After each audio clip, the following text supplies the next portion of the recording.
第191章通道。石墨城之外，炎日高照，而墨铁佣兵团的团员依然在寸寸的仔细探寻着。大哥，你发现没有？今天这周围似乎连一个沙之佣兵团的人都没有。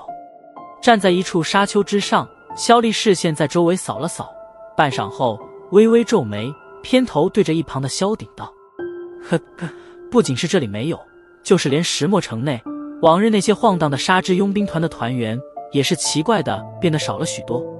而且据我所得的情报，昨天夜里魔星那家伙似乎挂了，不过沙罗却并未因这件事儿有所暴怒，反而安静的犹如完全不知情一般。萧鼎眼瞳中泛过一抹笑意，微笑道：小妍子真的是越来越让人看不透了呀，这般对待沙之佣兵团，可却能将沙罗镇的屁都不放一个，这需要何种实力？真不知道他是如何办到的，的确有些让人无语。短短几年不见，这小家伙是越来越神秘了。萧丽点了点头，苦笑道。萧鼎轻笑了笑，偏过头，目光扫向不远处的一处专供休息之用的沙丘之上。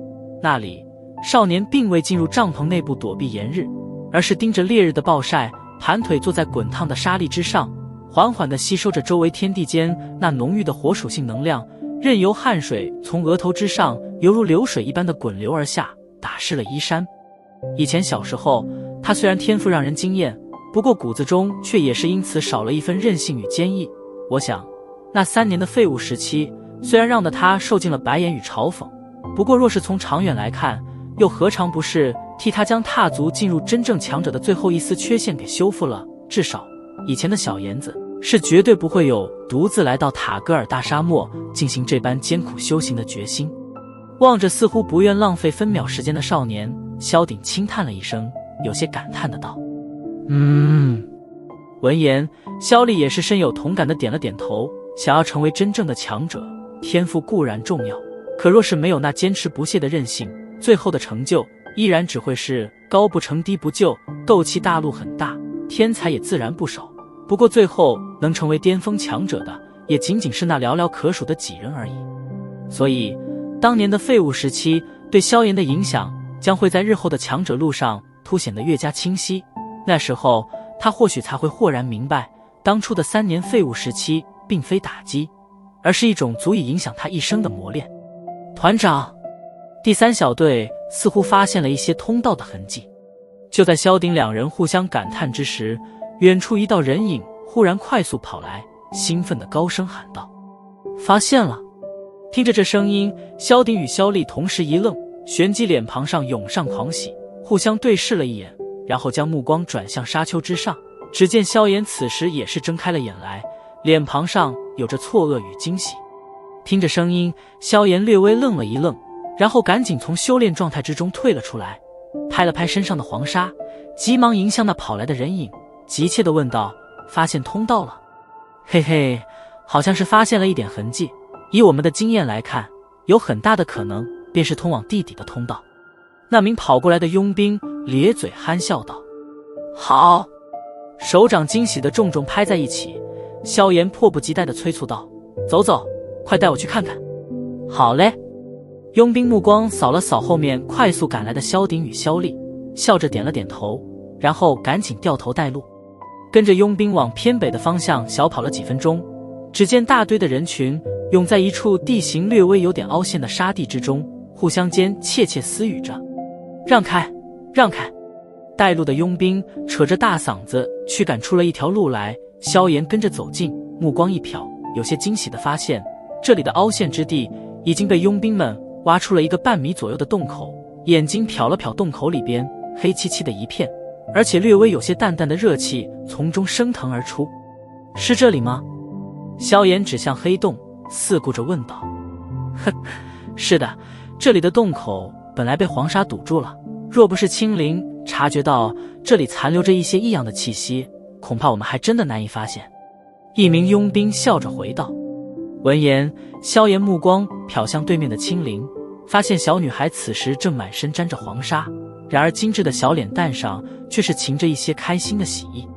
察觉到萧炎的目光扫过来，青灵与他对视了一眼，小脸微现羞涩，旋即冲着他俏皮地眨了眨眼睛。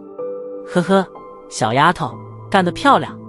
对着青灵竖起拇指，望着小女孩那因此而浮现灿烂笑容的脸蛋，萧炎柔和一笑，缓缓来到漆黑的洞口之前，手掌一翻，一枚月光石出现在了手中，然后对着洞中投掷了进去。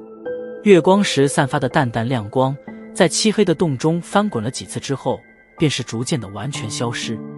瞧着快速消失的月光石，萧炎眉头微皱，轻声道：“看来这通道并非是一条直线啊。”先前我们初步让人探测过了，这下面的通道起码有10几条，而且各自弯弯曲曲，就如同是巨大的蛇爬过的通道一般。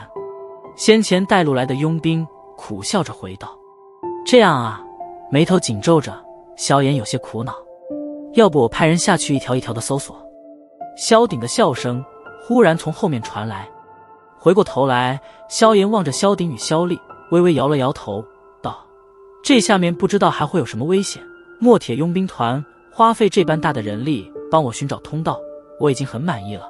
若是再让他们进入里面的话，若是忽然出现了什么东西导致一些损伤，那可不是我愿意见到的情况。”哼，萧炎小兄弟，不用担心，我们墨铁佣兵团可没有贪生之辈。周围的墨铁团员大笑着道：“这样吧，我挑选10几名实力不错的团员，然后陪你一起下去看看。毕竟让你单独下去，我们可不放心。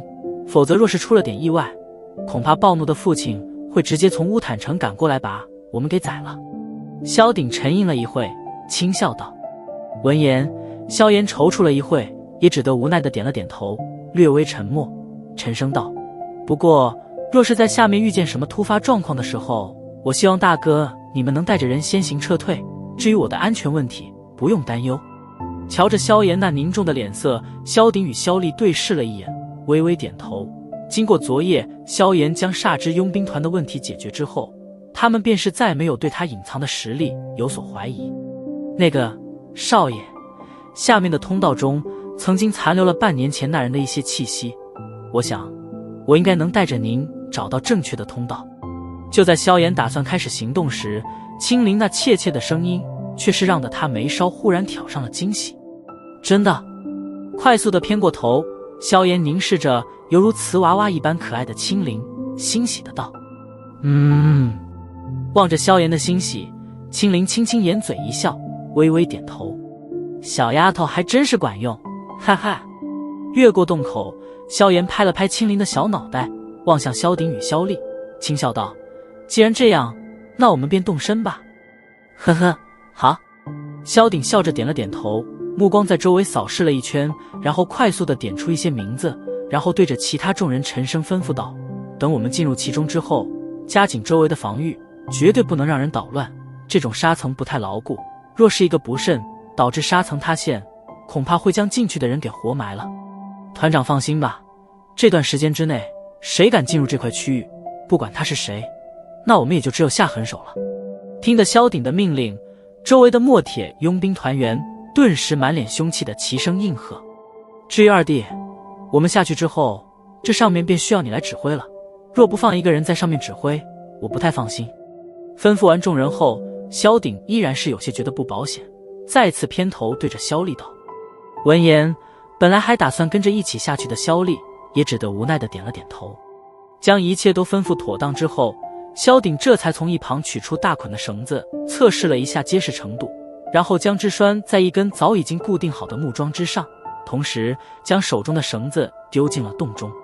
这通道并不是太过陡峭，这些绳子只是用来保险之用，万一听得下面有人呼喊，上面的人便用绳子快速地将我们拉上来吧。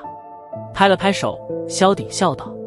瞧得竟然连这都想得妥当的萧鼎，萧炎苦笑了一声，率先来到漆黑的洞口处，偏头对着一旁的青灵招了招手。见到萧炎的举动，青灵赶忙小跑了过来，一双奇异的碧绿眼瞳灵动地盯着萧炎，目光粗略地扫过那双迷人的碧绿瞳孔。萧炎在心中惊叹了一声，然后伸出手臂，在青灵那愕然的小脸中将之揽进怀中，微笑道：“待会你就指点道路吧。”被萧炎揽在怀中，青灵小脸逐渐地泛起绯红，将小脸低垂着，柔柔地点了点头。诸位，动身吧。轻声笑了笑，萧炎对着萧鼎点了点头，然后率先抓着绳子跃进了漆黑的山洞之中。一伙，下面真的有吗？希望不会让我失望吧。身体急速地在通道中划过，萧炎紧了紧怀中的青灵，低声喃喃道。